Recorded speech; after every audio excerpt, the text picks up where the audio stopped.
കൊല്ലം Thevalakkara boys സ്കൂളിൽ അധികൃതരുടെ അനാസ്ഥയിൽ ജീവൻ പൊലിഞ്ഞ മിഥുന്റെ സംസ്കാര ചടങ്ങുകൾ ഇന്ന് നടക്കും. വിദേശത്തായിരുന്ന മിഥുന്റെ അമ്മ സുജ ഇന്ന് നാട്ടിലേക്ക് എത്തുന്നുണ്ട്. ശാസ്താംകോട്ട താലൂക്ക് ആശുപത്രി മോർച്ചറിയിൽ സൂക്ഷിച്ചിരിക്കുന്ന കുട്ടിയുടെ മൃതദേഹം രാവിലെ 10 മണിയോടെ സ്കൂളിലെത്തിക്കും. 12 മണിവരെ പൊതുദർശനമുണ്ടാകും. വൈകിട്ട് വിളന്തറയിലെ വീട്ടുവളപ്പിലാണ് സംസ്കാരം നടക്കുക. അതേസമയം സ്കൂളിലെ പ്രധാന അധ്യാപികയെ സസ്പെൻഡ് ചെയ്തുകൊണ്ട് കഴിഞ്ഞ ദിവസം ഉത്തരവിറങ്ങിയിരുന്നു. വിവരങ്ങളുമായി സ്കൂളിന് മുന്നിൽ നിന്ന് എം മനോജ്, താലൂക്ക് ആശുപത്രിയിൽ നിന്ന് പ്രജിത്ത് മോഹനൻ, ഒപ്പം വീടിന് മുന്നിൽ നിന്ന് സുധീഷ് ഗോപാൽ എന്നിവർ ചേരുകയാണ്. ആദ്യം മനോജിലേക്ക് എത്തുമ്പോൾ, മനോജ്, കഴിഞ്ഞ ദിവസം രാത്രി തന്നെ നമ്മൾ കണ്ടതാണ്. രാത്രി നമ്മൾ വാർത്തക്കിടയിലും ലൈവുകൾക്കിടയിലും നമ്മൾ കണ്ടത് മിഥുന്റെ വലിയ ഫ്ലെക്സ് വയ്ക്കുക, അല്ലെങ്കിൽ പൊതുദർശനത്തിനായുള്ള ഒരുക്കങ്ങൾ അവിടെ നടന്നുകൊണ്ടിരിക്കുകയായിരുന്നു. സ്കൂളിൽ അവസാനവട്ട ഒരുക്കങ്ങളും പൂർത്തിയായിട്ടുണ്ട് എന്ന് കരുതാം, അല്ലേ?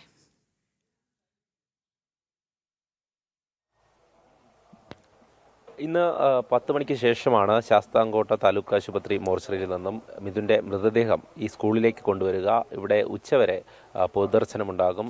സ്കൂളിലെ വിദ്യാർത്ഥികൾക്കും അതോടൊപ്പം തന്നെ അധ്യാപകർക്കും മറ്റ് ഈ വാർത്തയെ അറിഞ്ഞുകൊണ്ട് ഇങ്ങോട്ടേക്ക് എത്തിയ നിരവധി പേരുണ്ട്. അവർക്കൊക്കെ മിഥുൻ്റെ ഒരു ശരീരമൊന്ന് കാണുവാൻ വേണ്ടി, ആ മൃതദേഹം കാണുവാൻ വേണ്ടിയാണ് ഇവിടെ ഈ പൊതുദർശനത്തിലുള്ള സൗകര്യം ഒരുക്കിയിട്ടുള്ളത്.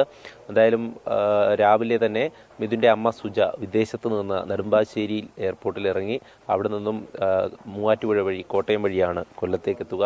അതിനൊക്കെ ശേഷം, അതായത് ഇവിടുത്തെ പൊതുദർശനത്തിന് ശേഷം ഈ വിളത്തറയിലെ വീട്ടിലേക്ക് ഉച്ചയ്ക്ക് ശേഷമായി കൊണ്ടുപോവുക. വൈകുന്നേരം 5 മണിക്കാണ് ഈ സംസ്കാര ചടങ്ങുകൾ നടക്കുക. എന്തായാലും നേരത്തെ സൂചിപ്പിച്ചതുപോലെ തന്നെ ഇവിടെയുള്ള ഒരുക്കങ്ങളൊക്കെ ഏകദേശം പൂർത്തിയായി കഴിഞ്ഞു. കാരണം ഇവിടെ മഴ ഉണ്ട്, അതുകൊണ്ട് തന്നെ പ്രത്യേക ക്രമീകരണങ്ങൾ ഒരുക്കി വേണം ഈ പൊതുദർശനത്തിന് വേണ്ട കാര്യങ്ങൾ ചെയ്യുവാൻ. എന്തായാലും ഫ്ലെക്സ് ബോർഡുകളൊക്കെ തന്നെ PTA-യുടെയും അതോടൊപ്പം തന്നെ അധ്യാപക സംഘടനകളുടെയും നേതൃത്വത്തിൽ കഴിഞ്ഞ ദിവസം തന്നെ സ്കൂളിന് മുന്നിൽ സ്ഥാപിച്ചിരുന്നു. അതേസമയം തന്നെ നേരത്തെ സൂചിപ്പിച്ചതുപോലെ ഒരു അനാസ്ഥയുണ്ടായി എന്നുള്ളതാണ്. കഴിഞ്ഞ ദിവസം ഇവിടെ പരിശോധനയ്ക്കെത്തിയ ബാലാവകാശ കമ്മീഷൻ്റെ ചെയർമാൻ ഉൾപ്പെടെ വ്യക്തമാക്കിയതാണ് എല്ലാ ഭാഗത്തും അനാസ്ഥയുണ്ടായിട്ടുണ്ട്, വീഴ്ച പറ്റിയിട്ടുണ്ട് എന്നുള്ളത്.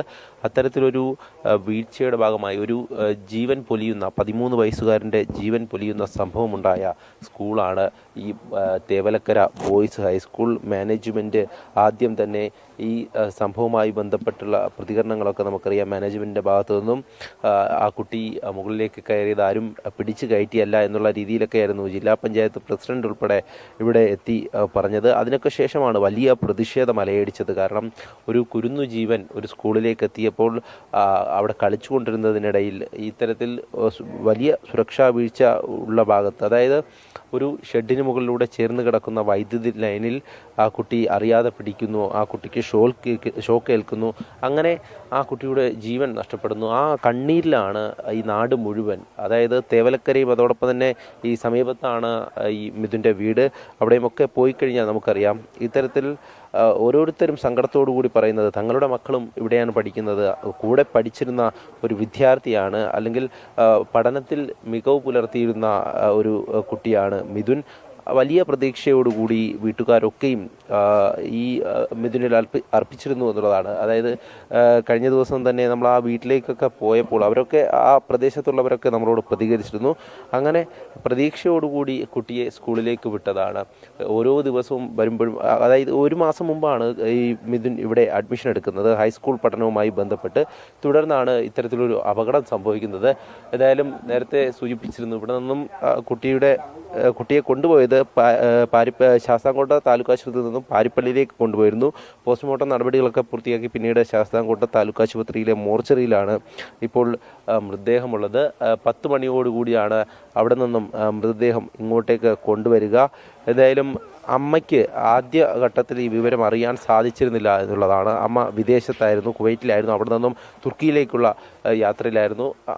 പിന്നീടാണ് അമ്മയെ അറിയിക്കാൻ സാധിച്ചത്. അതിനുശേഷം അമ്മയ്ക്ക് ഇന്നാണ് എത്താൻ സാധിച്ചത്. അതായത് ഞാൻ നേരത്തെ സൂചിപ്പിച്ചു, 8 മണിക്ക് ശേഷം മാത്രമേ ഈ നെടുമ്പാശ്ശേരിയിലേക്ക് എത്തുകയുള്ളൂ. എന്തായാലും മറ്റ് കാര്യങ്ങളൊക്കെ തന്നെ, ഒരുക്കങ്ങളൊക്കെ തന്നെ കഴിഞ്ഞ ദിവസം രാത്രിയോടുകൂടി ഇവിടെ പൂർത്തിയായിട്ടുണ്ട്. ഇനി ഈ ഒരു സ്കൂളിന് മുന്നിൽ കഴിഞ്ഞ ദിവസം നമ്മൾ കണ്ടതാണ് വലിയ രീതിയിലുള്ള പ്രതിഷേധങ്ങൾ അലയടിച്ചു എന്നുള്ളതാണ്. ഈ സ്കൂളിനുള്ളിൽ ഒക്കെ BJPയുടെയും അതോടൊപ്പം തന്നെ മറ്റ് വിവിധ സംഘടനകളുടെ പ്രവർത്തകർ ഇരച്ചു കയറുന്ന ഒരു ദൃശ്യങ്ങളൊക്കെ നമ്മൾ കഴിഞ്ഞ ദിവസം കണ്ടതാണ്. കാരണം അത്രയധികം ദാരുണമായിട്ടുള്ള സംഭവമാണ്. മാനേജ്മെൻറ്റിൻ്റെ ഭാഗത്തു നിന്നും ഉണ്ടായിട്ടുള്ള അനാസ്ഥയും അതോടൊപ്പം KSEBിയുടെ ഭാഗത്തും എല്ലാ ഭാഗത്തും അനാസ്ഥയുണ്ടായി എന്നുള്ളത് തന്നെയാണ്. അങ്ങനെ ഒരു അനാസ്ഥയുടെ ഒരു ഫലമാണ് ഇങ്ങനെ ഒരു കുട്ടിയുടെ തന്നെ ജീവൻ പൊലിയാൻ ഉണ്ടായിട്ടുള്ള സാഹചര്യം. എന്തായാലും ഈ കെട്ടിടം നമുക്ക് കാണാം. ഈ കെട്ടിടത്തിന് പുറകുവശത്താണ് മിഥുൻ്റെ ക്ലാസ് ഉള്ളത്, 8ാം ക്ലാസ്. അത് നമ്മൾ ആദ്യം തന്നെ നമ്മൾ കഴിഞ്ഞ ദിവസമൊക്കെ കാണിച്ചിരുന്നു. ആ ക്ലാസ് മുറിക്ക് ഉള്ളിൽ നിന്നാണ് മിഥുൻ തൻ്റെ സഹപാഠിയുടെ ചെരുപ്പെടുക്കുവാൻ വേണ്ടി ആ ക്ലാസ് മുറിക്കുള്ളിൽ നിന്നും കയറിയാണ് ആ മേൽക്കൂരയിലേക്ക് ആ ഷീറ്റിലേക്ക് കയറുന്നത്. അത്തരത്തിൽ കളിച്ചുകൊണ്ടിരിക്കുന്നതിനിടയിലാണ് കുട്ടിക്ക് അപകടം പറ്റുന്നത്. ഒരു സുരക്ഷയും ഈ കുട്ടിക്ക് നൽകുവാൻ ഇവിടെയുള്ള അധികൃതർക്ക് സാധിച്ചില്ല എന്നുള്ളതാണ്. കാരണം സ്വാഭാവികമായും ഓരോ കുട്ടിയും സ്കൂളിലേക്ക് എത്തുമ്പോൾ ആ കുട്ടികളുടെ ഉത്തരവാദിത്തം ഇവിടെയുള്ള അധ്യാപകർക്കും അതോടൊപ്പം തന്നെ ഈ സ്കൂളുമായി ബന്ധപ്പെട്ട അധികൃതർക്കുമാണ്. എന്നാൽ അതൊന്നും തന്നെ ഉണ്ടായില്ല. കഴിഞ്ഞ ദിവസമാണ് ഈ പ്രധാന അധ്യാപികയെ സസ്പെൻഡ് ചെയ്തുകൊണ്ട് ഉത്തരവിറക്കിയത്. സുജ എസ് എന്നുള്ള ഇവിടെ ഈ സ്കൂളിൻ്റെ തന്നെ പ്രധാന അധ്യാപികയെ സസ്പെൻഡ് ചെയ്തിരുന്നു.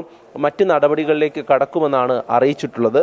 പക്ഷേ അത് തുടർന്നുകൊണ്ടിരിക്കുകയാണ്, അന്വേഷണം തുടരുകയാണെന്നുള്ളതാണ്. മാനേജ്മെൻറ്റിന് വിശദീകരണം തേടി നോട്ടീസ് നൽകിയിട്ടുണ്ട്. CPM നിയന്ത്രണത്തിലുള്ള സ്കൂളാണ്, CPM മാനേജ്മെൻറ്റാണ്, ലോക്കൽ സെക്രട്ടറിയാണ് ഈ മാനേജ്മെൻറ്റിൻ്റെ തലപ്പത്തുള്ളത്.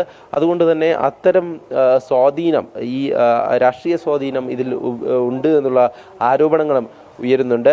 ഫിറ്റ്നസ് സർട്ടിഫിക്കറ്റ് തന്നെ കിട്ടിയത്, അതായത് ഈ സ്കൂളിന് ഫിറ്റ്നസ് സർട്ടിഫിക്കറ്റ് കൊടുത്തു എന്നുള്ളതാണ്. മൈനാഗപ്പള്ളി പഞ്ചായത്തിലെ അസിസ്റ്റൻ്റ് എഞ്ചിനീയറാണ് ഈ സ്കൂളിന് ഫിറ്റ്നസ് സർട്ടിഫിക്കറ്റ് നൽകിയത്. എല്ലാ തരത്തിലുള്ള സുരക്ഷയുമുണ്ട്. മറ്റ് നിർമ്മിതികളിലോ അല്ലെങ്കിൽ മറ്റു തരത്തിലുള്ള ഒരു സുരക്ഷാ വീഴ്ചയും അല്ലെങ്കിൽ അങ്ങനെ ഒരു പ്രശ്നവുമില്ല, സ്കൂൾ ഫിറ്റാണ് എന്നുള്ള രീതിയിൽ ആ ഒരു ഫിറ്റ്നസ് സർട്ടിഫിക്കറ്റ് ഈ സ്കൂളിന് നൽകി. അതും രാഷ്ട്രീയ സ്വാധീനമായിരുന്നു. അങ്ങനെ രാഷ്ട്രീയപരമായിട്ടുള്ള കാര്യങ്ങൾ ഈ സ്കൂളിൻ്റെ തലപ്പത്തുള്ളവർ ചെയ്തു വരുന്നുണ്ട്. അതോടൊപ്പം തന്നെ നിയമനങ്ങൾ പോലും അങ്ങനെയാണ് എന്നുള്ളതാണ് ആരോപണം.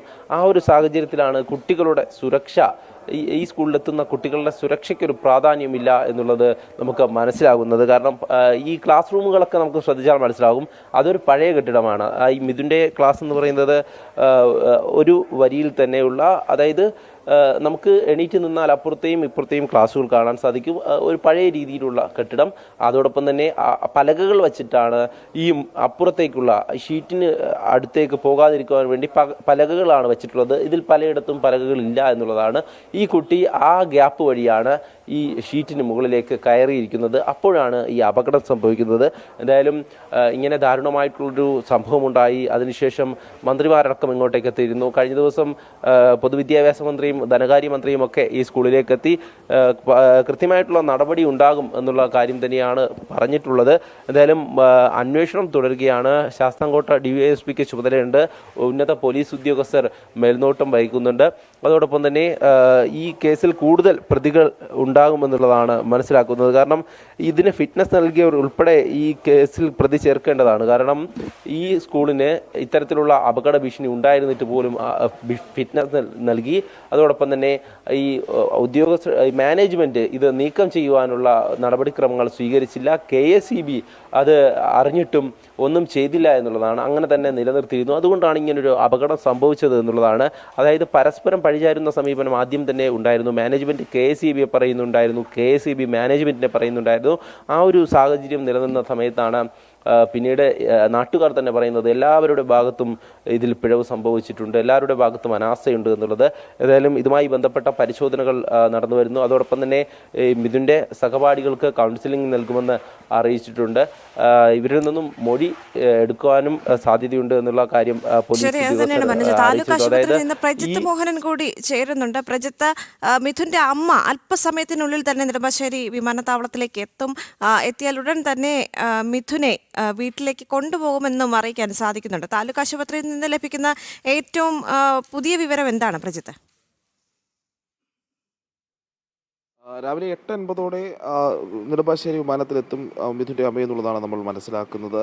അതിനുശേഷം പോലീസ് എസ്കോർട്ടോടുകൂടി ഒരു തിരുവനന്തപുരത്തേക്ക് കൊണ്ടുവരും എന്നുള്ളത് പറയുന്നു. അങ്ങനെയെങ്കിൽ ഉച്ചയോടെ തന്നെ മിഥുൻ്റെ അമ്മ സുജ ഇവിടെ വീട്ടിലെത്തും എന്നുള്ളതാണ് നമ്മൾ മനസ്സിലാക്കുന്നത്. പോലീസ് അകമ്പടിയിലാണ് യാത്ര. ഇപ്പോൾ മിഥുൻ്റെ മൃതദേഹമുള്ള ശാസ്താംകോട്ട താലൂക്ക് ആശുപത്രിയിലെ മോർച്ചറിക്ക് മുന്നിലാണ് നമ്മളുള്ളത്. ഇവിടെയാണ് മിഥുൻ്റെ മൃതദേഹം ഇപ്പോൾ സൂക്ഷിച്ചിരിക്കുന്നത്. രാവിലെ 10 മണിക്കാണ് സ്കൂളിൽ മിഥുൻ പഠിച്ച തേവലക്കര ബോയ്സ് സ്കൂളിൽ ഈ പൊതുദർശനം ആരംഭിക്കുന്നത്. അതിന് മുന്നോടിയായി മൃതദേഹം അങ്ങോട്ടേക്ക് എത്തിക്കും. 12 മണിവരെയാണ് ഇപ്പോൾ നമുക്ക് മനസ്സിലാകുന്നതനുസരിച്ച്, അല്ലെങ്കിൽ സ്കൂൾ അധികൃതർ നൽകുന്ന വിവരമനുസരിച്ച് അവിടെ പൊതുദർശന ചടങ്ങുകൾ നടക്കുക. അതിനുശേഷം വീട്ടിലെ കൊണ്ടുപോകും. പിന്നീട് വീട്ടുവിളപ്പിൽ 5 മണിയോടെ ഈ പറയുന്ന രീതിയിൽ സംസ്കാര ചടങ്ങുകൾ അവസാനിക്കുമെന്നുള്ളതാണ് നമുക്ക് മനസ്സിലാക്കുന്ന കാര്യം. എന്തായാലും ഈ കുട്ടിയുടെ മൃതദേഹം സൂക്ഷിച്ചിരിക്കുന്ന ശാസ്താംകോട്ട താലൂക്ക് ആശുപത്രിയിലെ മോർച്ചറിക്ക് മുന്നിലാണ് നമ്മളുള്ളത്. എന്തായാലും ഈ വിദ്യാർത്ഥിനിയുടെ ഷോക്കേറ്റ് മരിച്ചതുമായി ബന്ധപ്പെട്ടിട്ടുള്ള ജനരോക്ഷം തണുപ്പിക്കാനുള്ള നടപടികളാണ് ഇപ്പോൾ സർക്കാർ സ്വീകരിക്കുന്നത് എന്നുള്ളത് മനസ്സിലാക്കേണ്ടിയിരിക്കുന്നു. കാരണം കഴിഞ്ഞ ദിവസങ്ങളിലൊക്കെ സർക്കാരിനെതിരെ വലിയ വിമർശനമുണ്ടായിരുന്നു. പ്രത്യേകിച്ച് ഈ പ്രഥമാധ്യാപികയെ സസ്പെൻഡ് ചെയ്ത് മാത്രം നടപടികൾ ഒതുക്കാൻ ശ്രമിക്കരുത് എന്ന രീതിയിലുള്ളൊരു വിമർശനത്തിലേക്ക് കാര്യങ്ങൾ പോയിരുന്നു. ഏതായാലും ഇന്നലെയാണ് സ്കൂൾ പ്രധാനാധ്യാപികയെ മാനേജ്മെൻറ്റ് സസ്പെൻഡ് ചെയ്തത്.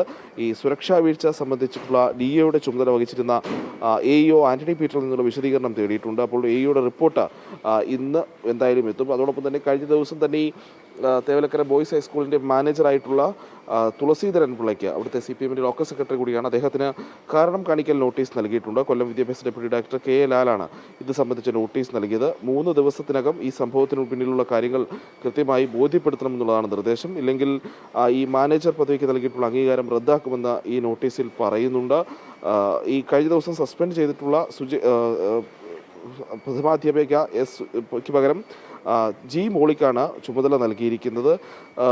എന്തായാലും ഇന്ന് ഈ കഴിഞ്ഞ കുറച്ച് ദിവസം, അതായത് വ്യാഴാഴ്ച രാവിലെ മുതൽ കേരളത്തെ മുഴുവൻ അമ്പരപ്പിച്ച അല്ലെങ്കിൽ നോവിപ്പിച്ച മിഥുൻ്റെ മരണത്തിന് ശേഷം ഇന്ന് മിഥുൻ്റെ സംസ്കാര ചടങ്ങുകൾ നടക്കുകയാണ്. അപ്പോഴും വലിയ ആരോപണങ്ങൾ, വിമർശനങ്ങൾ, അല്ലെങ്കിൽ നാട്ടുകാരുടെ പ്രതിഷേധമൊക്കെ നിലനിൽക്കുന്നുണ്ട്. കഴിഞ്ഞ ദിവസങ്ങളിൽ കണ്ട പ്രതിഷേധങ്ങൾക്ക് ഇന്ന് അങ്ങനെ ഒരു സാഹചര്യത്തിലേക്ക് കാര്യങ്ങൾ പോകില്ല എന്നുള്ളതാണ് പ്രതീക്ഷിക്കുന്നത്. കാരണം ഇന്ന് ഇതിൻ്റെ സംസ്കാര ചടങ്ങുകൾ പൂർത്തീകരിക്കാനുള്ള ഒരുക്കത്തിലാണ് ഈ പറയുന്ന തേവലക്കരയും ഇതിൻ്റെ വീടിനടുത്തുള്ള ആളുകളും എല്ലാവരും ഉള്ളത് എന്നുള്ളതാണ്. സംസ്കാര ചടങ്ങുകൾ വൈകിട്ടോടെ പൂർത്തിയാക്കുന്നു. അതിനുശേഷം എന്തായാലും ഈ വിഷയവുമായി ബന്ധപ്പെട്ടുള്ള ചർച്ചകൾക്ക് വരും ദിവസങ്ങളിലും ശമനമുണ്ടാകില്ല എന്ന് നമുക്കറിയാം. കാരണം അടുത്ത കുറച്ച് ദിവസങ്ങൾക്കുള്ളിൽ ഒരു സർക്കാർ സംവിധാനത്തിൻ്റെ പരാജയം കൊണ്ട്, ഒരു സർക്കാർ സിസ്റ്റത്തിൻ്റെ വീഴ്ച കൊണ്ട് ജീവൻ നഷ്ടപ്പെടുന്ന രണ്ടാമത്തെ ആളാണ് മിഥുൻ. ആദ്യമത് കോട്ടയം മെഡിക്കൽ കോളേജിൽ കെട്ടിട പിരിഞ്ഞ് വീണ മരിച്ച ബിന്ദുവാണെങ്കിൽ, ഇവിടെ അതൊരു സ്കൂളിൽ 13 വയസ്സ് മാത്രം പ്രായമുള്ളൊരു വിദ്യാർത്ഥി സ്കൂൾ അധികൃതരുടെയും വിദ്യാഭ്യാസ വകുപ്പിൻ്റെയും KSEBയുടെയും അങ്ങനെ വിവിധ സർക്കാർ വകുപ്പുകളുടെയും ഭരണ സംവിധാനങ്ങളുടെയും പരാജയം കൊണ്ട്, അല്ലെങ്കിൽ വീഴ്ച കൊണ്ട്, ഒരു ശ്രദ്ധയില്ലായ്മ കൊണ്ടൊരു ജീവൻ നഷ്ടപ്പെടുന്ന, ഒരു കുട്ടിയുടെ ജീവൻ നഷ്ടപ്പെടുന്ന സാഹചര്യം ഉണ്ടായി എന്നുള്ളതാണ്. കഴിഞ്ഞ ദിവസം BJP സംസ്ഥാന അധ്യക്ഷൻ രാജീവ് ചന്ദ്രശേഖർ പറഞ്ഞതുപോലെ ഒരു കുറ്റകരമായ അനാസ്ഥ ഈ വിഷയത്തിൽ ഉണ്ടായിട്ടുണ്ട്. ആദ്യഘട്ടത്തിൽ ഇത് ഞങ്ങളുടെ മിസ്റ്റേക്ക് അല്ല, ഞങ്ങളുടെ പ്രശ്നങ്ങളല്ല, ഞങ്ങളുടെ വീഴ്ചകളല്ല എന്ന് പറഞ്ഞ് കൈ കഴുകാൻ പോലും ചില വകുപ്പ് ഉദ്യോഗസ്ഥരും സർക്കാരും ഒക്കെ തന്നെയാണ്. സുധീഷ് ഗോപാൽ മിഥുന്റെ വീട്ടിൽ നിന്ന് ചേരുന്നുണ്ട്. സുധീഷ്, മിഥുന്റെ അമ്മ അല്പസമയത്തിനുള്ളിൽ തന്നെ നെടുമ്പാശ്ശേരിയിൽ എത്തിച്ചേരും. അതിനുശേഷമായിരിക്കും മിഥുനെ വീട്ടിലേക്ക് കൊണ്ടുവരിക എന്ന് പറയാൻ കഴിയും. അവിടെ ബന്ധുക്കളും നാട്ടുകാരും എല്ലാം എത്തിച്ചേരുന്നുണ്ട്. അവിടെ നിന്ന് ലഭിക്കുന്ന വളരെ പ്രധാനപ്പെട്ട വിവരങ്ങൾ എന്തൊക്കെയാണ്?